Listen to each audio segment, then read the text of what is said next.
title of my talk today is something along the lines of the root of all evil is not sharing your ideas with other people. So, and I assume everybody gets the reference to the idea that the love of money is the root of all evil.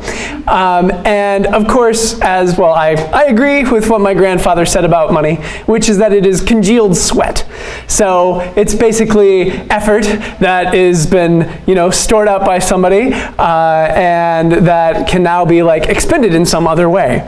And I think it is really profoundly important to get it through your head that the cause that you are putting your sweat equity into, that you are staying up nights, that you are traveling all the way here to Columbus, Ohio, that you are, arguing with people about all this stuff, making flyers, getting in arguments with your administration, whatever it is.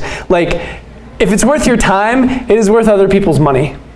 And that is probably the most important thing to realize, and sort of it's maybe also a useful check to sort of be if you are doing something and you don't think it's worth anybody else participating in or anybody else throwing a little bit of their cash into, is it the best use of your time? It might be, and it might just be that you have not figured out how to communicate the brilliance and importance of your idea to people with money yet. That's okay. That can be a lot of work. But the thing that I really want to get across is that you've probably got some ideas that are worth spending money on, and if that idea is having a Secular Student Alliance group at your campus and doing cool things with it, I think that is definitely an idea that is worth doing some fundraising around. And here's the other thing. If you want a career in the nonprofit sector, then there's no skill that is going to make you more employable than being a good fundraiser. That is definitely the thing that is in demand, and that is definitely something that will go leaps and bounds towards getting you a job. So you have a super great opportunity, as you have already found a cause you care about. Pardon me. And you can go out and you can try to fundraise. And when you go out and you do that, and we'll talk about some methods for that, you are probably going to get told no once or twice, and that's fine. But you're also going to get told yes more often than you probably expect, and you're going to build up this skill, and you're going to be more and more able to do it in the future, and you're going to be able to maybe go to an employer sometime in the future and be hey, I raised money for this thing. Or you could even be hey, I raised money for atheism. I can raise money for your thing, certainly. So that, I don't know if anybody's ever actually used that pitch, but it sounds like a pretty cool pitch to me. I don't know. I think most people would probably just be confused, but so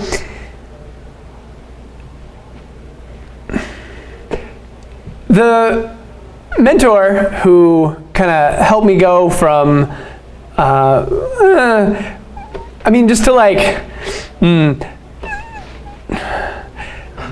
I'm just thinking of the best way to frame this. So the Secular Student Alliance, from year 0 to, which was 2000, to about, I'm going to go with 2006. Our budgets for all those years were somewhere in the 10,000 to I'm going to go with maybe upper end of 50 or 60,000 in those years. And basically a lot of our funding boiled down to, there was one foundation, it's no longer around, was called the Institute for Humanist Studies, not to be confused with the Humanist Institute, which is here now, but they used to be a grant-making organization, and we applied for a grant and got it the first year and then kept doing it again and again and again.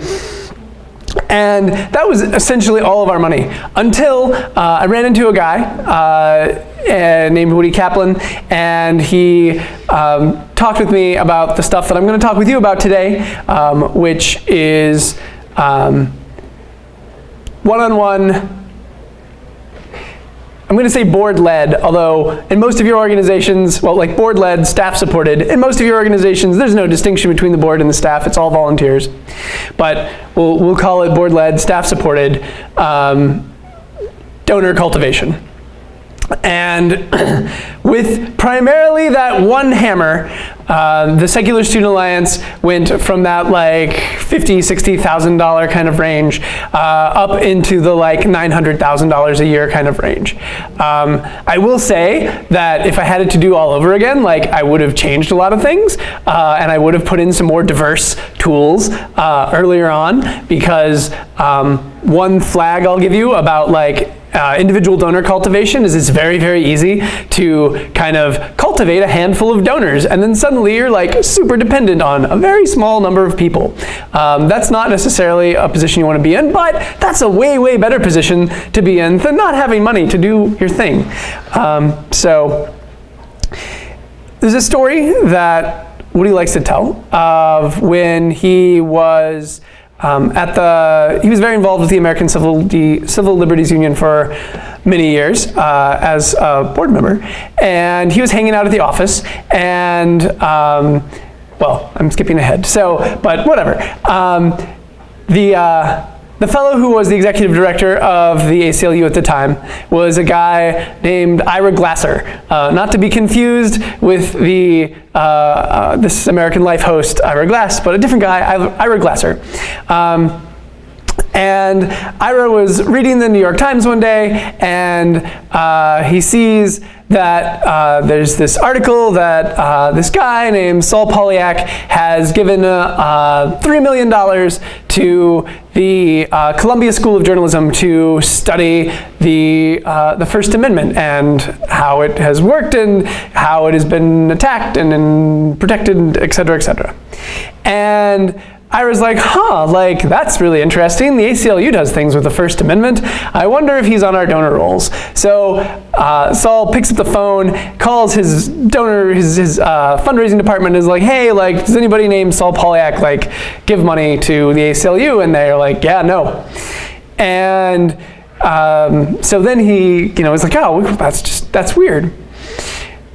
He's thinking about it a little bit longer, and he's like, I wonder. Like, we also have a separate membership department, which is just like, if anybody like tears a card out of like the Nation magazine or whatever and fills it out and sends in $30 or whatever, they go into the membership department. And he's like, I wonder if he's a member. So he calls up the membership department and asks, like, is Saul Polyak a member? And they're like, oh yeah, he sure is. And I was like, oh, okay, fascinating. Like, how much does he give? And they're like, oh, he gives $1,000 a year. Like, this guy's given $3 million to Columbia, and he's only given $1,000 a year to us.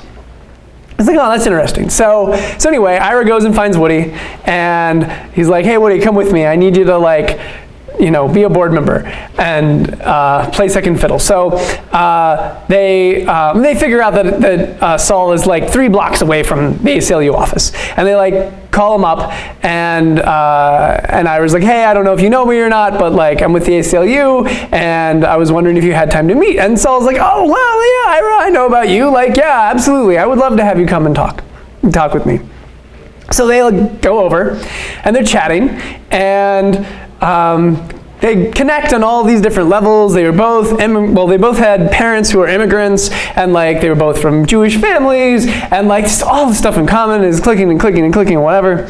And like getting into the conversation a little bit, Ira kind of gets to the meat of the issue, which is, he says to Saul, like, help me understand. Like, you gave $3 million to Columbia to study the First Amendment and $1,000 to us to enforce it.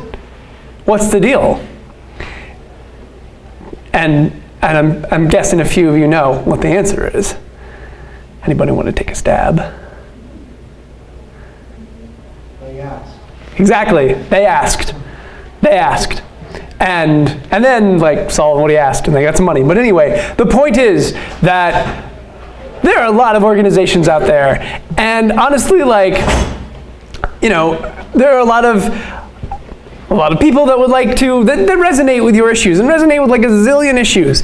But having a human being like actually show up and say, hey, like, I think this is worth some of your support and time and treasure, that really matters. So let's talk about kind of like the approach to doing this.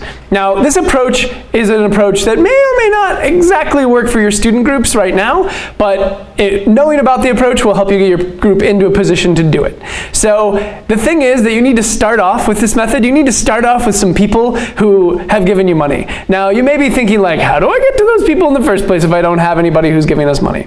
So like, the thing is to start small, right? So like, go to your local humanist, atheist, whatever group and say, hey, you know, we're trying to raise money for this service project that we're doing. Would it be all right if like at the first 10 minutes of your meeting, if I go up and talk about the service project and exactly what we need and, you know, all that. So that might be a way to like get some people in the door, and like as important as when the money you're getting when you're getting money is the name of the person and how to contact them. So cannot recommend enough, like have little cards for them to fill out. Totally does not matter if like you just like printed them all out on 8.5 by 11 sheets of paper. They don't need to be on cardboard. They don't need to be like half size or fancy or anything.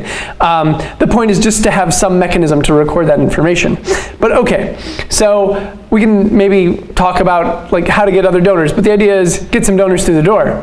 But so once you have them, the thing you're gonna do is you're gonna call them up. I don't recommend doing this like, well, I highly recommend calling them right after they give, even if it was some amount that seems trivial to you, but if they're, you know, if $10 is the largest gift that ever got given to your organization, that is not a trivial gift. That is a very important gift. So call those donors, thank them. But a few months later, call them again, or call them for the first time. If you didn't call them, that's fine.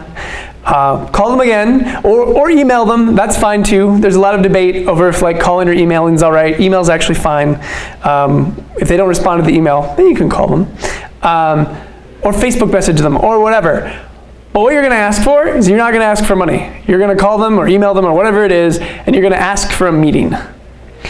And so when you call them up, you're going to say, hey, you know, I'm August.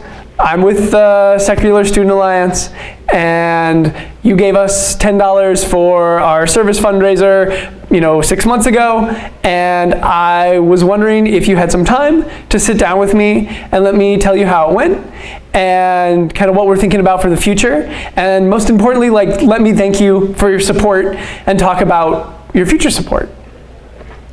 You'll get a lot of different responses to this. Every once in a while, people will be like, oh yeah, sure, that'd be great, which is spectacular, in which case you should just make an appointment. But often you'll get responses along the lines of like, oh, that's okay, like, you don't need to see me, it's fine. You know, or they might be like, oh, I'm a little busy, not right now. And you can, you know, respond to that.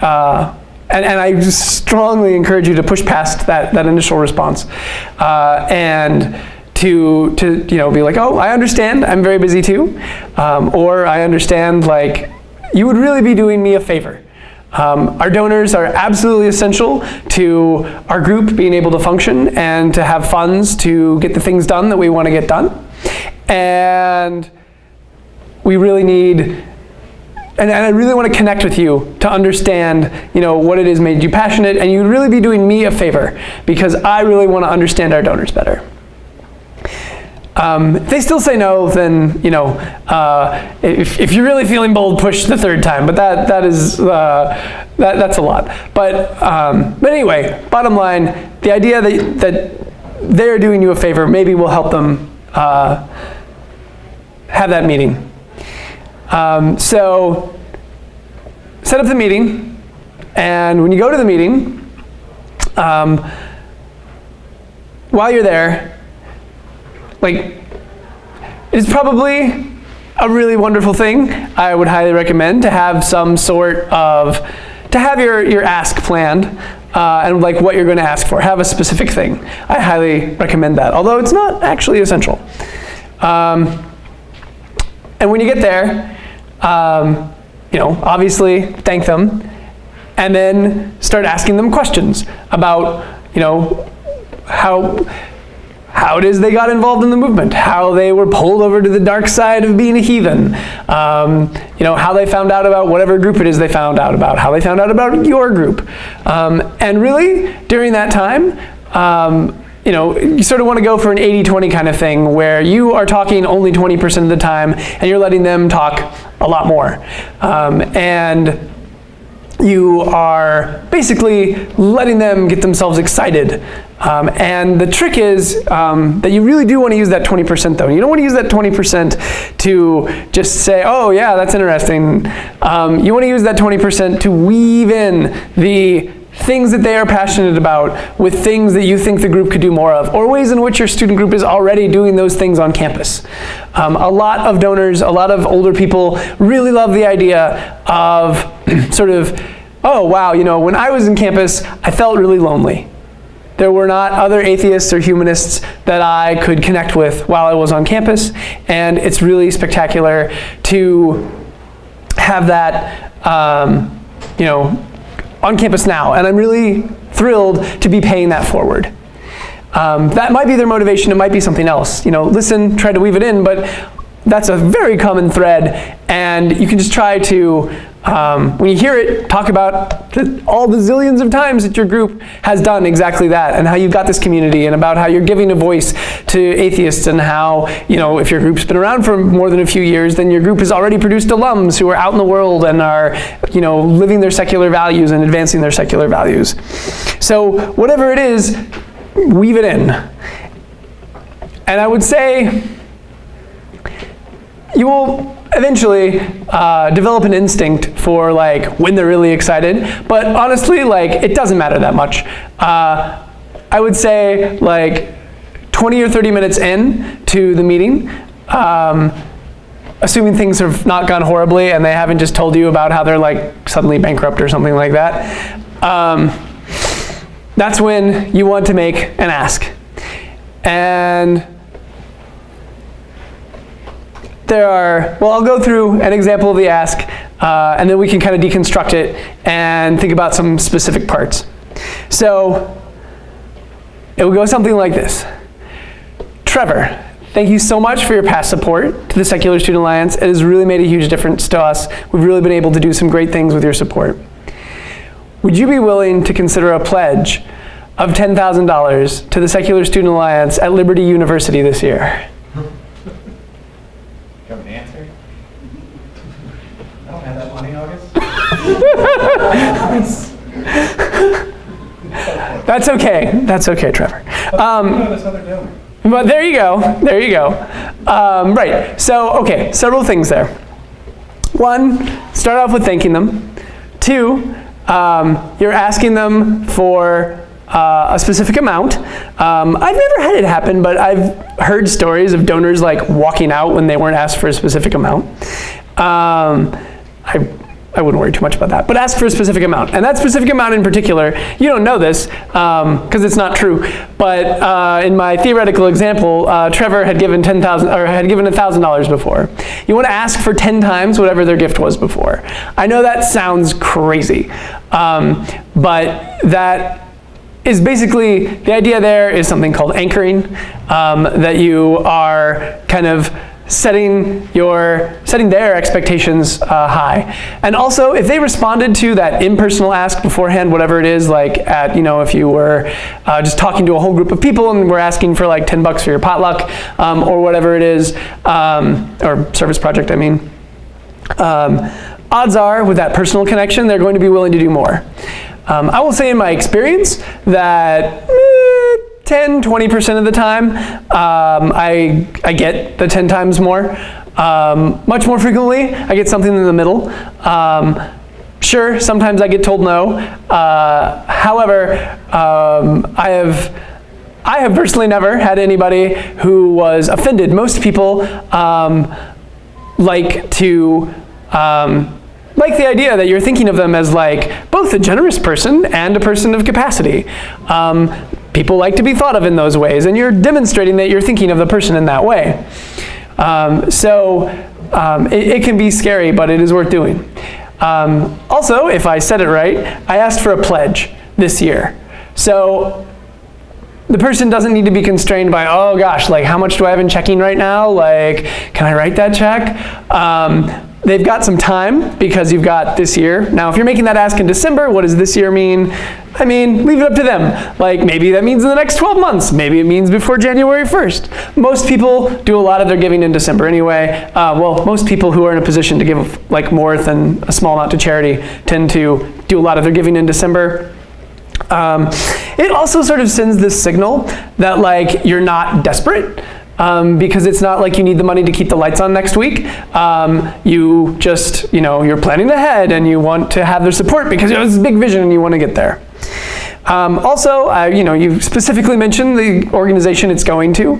I think sometimes people, I don't know, I think the clarity helps with that and just makes it very specific. So there's a lot going on there. But then there's another thing that happened at the end of that, which is that after I finished the question, I stopped talking. And that's really important. So after you have thrown it out there, will they consider a pledge of $10,000 to the Secular Student Alliance at Liberty University this year? The thing you say next is nothing. It will be awkward. That will be like the longest, however long it is, of your life. And I will say that like shutting up at that point is nearly like, it's that and making the initial appointment are the two like parts that like really like are hard for me. So shutting up is critical. You want to let them do the talking. Don't let them off the hook by being like, if that's a lot, like maybe 5,000 would be fine, or well, maybe even 2,500. You know what? Actually, let me write you a check. Like, don't just shut up, and let them figure out, what their capacity has. And very often they'll be like, I'll need to talk to my, husband. I'll need to talk to somebody else, or I'll need to think about it. And, that's fine. In fact, that's fantastic because it gives you an opportunity to follow up. And also, if throughout the course of the meeting they ask a question you don't know the answer to, I just should probably go without saying, but don't ever lie. But in fact, just like it's a cool opportunity because that gives you another excuse to follow up with them. And your meeting with them there that day is important. That is probably one of the most powerful things you can do in order to cultivate your relationship with this person. But that relationship, year after year, especially if they do decide to give you $10,000 and then you go spend the $10,000 on something really cool and you tell them about it, they are going to be really, really excited about working with you again in the future. It's really important to remember that you are not out here asking your parents for more money because you spent all of your book money on booze. You are asking because you are a harbinger of freedom, or at least the varieties of freedom worth wanting. You are out here trying to make the world a better place. Lots and lots of people who have spent their life in business, sometimes they've carved out time to volunteer, sometimes they haven't. And lots of people are quite thrilled, in fact, to be checkbook activists, and are even that much more thrilled to be checkbook activists for younger people. And as they are, racking up more years themselves, are thrilled to death to see young people being a bridge to the future for them, a way for their values to live in the future. So don't waste that. Go out and use it and connect with people. All right, I got one story, and then maybe there's going to be a time for a question, we'll see, which is a story about persistence. So the Secular Student Alliance had a donor. He lived down in Florida, and he had given us, I'm not going to share his name, so I'll just tell you the amounts. He'd given us like $1,000, and then like a couple years later, he'd given us, I think he gave us $9,000. And so like at the time, this was this was right around 2006, but this is before we had made that switch over to doing much better. But it was right at the beginning of my experimenting with reaching out to donors, and I called him up because I was going to go to Florida. In fact, he was like 80% of the reason that I needed to go to Florida, or wanted to go to Florida. So called him up, voicemail. Guy didn't have an email. sent him a letter. Actually, maybe might have sent him a letter and then a card. And like, I was like, okay, I don't mean to be like annoying to this guy, but he's not telling me to stop. So he's like, 10% of our budget. So I'm gonna keep going. So I land. I'm actually like in my rental car, like buying a bottle of wine for the people that I'm staying with that night, and he calls and wants to have a meeting, and ended up like giving us like $20,000. Like, so it's really important to be persistent. It turns out that he had gotten into a car wreck and like just like was not able to to call me back during all that time. So be persistent and get it there and do it. And I have like time for one question, I bet. Go for it. One thing I was wondering, so I mean, if they do pledge a certain amount, what's the appropriate way to follow up on that? Sure. So yes. So like if you don't hear back by the end of the year, in fact, like I would say like before you like follow up with like, so how about that gift? Follow up about something else. Right? So just be like, oh, this project is going really well, or, we just did this advocacy day and we met with a bunch of, House and Senate members of our state legislature, whatever you did, and just let them know that's going on. The reality is that, okay, technically, pledges like that are legally binding, but you're not going to sue somebody for that money, right? So like, they know they made the pledge. I would say, right after you meet with them, by the way, you should write that down. And in fact, it's not a terrible idea, okay, to write down like, to have one of those like cards that I mentioned earlier that maybe you print out on a whole sheet, and like, after they make the pledge, be like, that's fantastic, like, let me just write that down. And you get out a card and like, maybe you already wrote down their name on it, and you write down like, pledged like $10,000 for this year, and then you keep the card. And then when you get home, like, you can write back and be like, hey, it was so great meeting with you today. I really learned a lot. Thank you so very much for your pledge of $10,000. So like, you cement it there, and then you can like even like send your follow-up updates to like that thread, right? So like, it's always in the thread. And just keep, reminding them. And then, like, if it does get to the end of the year and they don't give the gift, like, you need to decide, like, are you going to have a hard conversation with them or not? In my experience, I think I've only ever had 2 people not fulfill their pledges. So most of the time people will, but it's a good idea to remind them. All right, I'm definitely out of time. Thank you all so much. Enjoy dinner.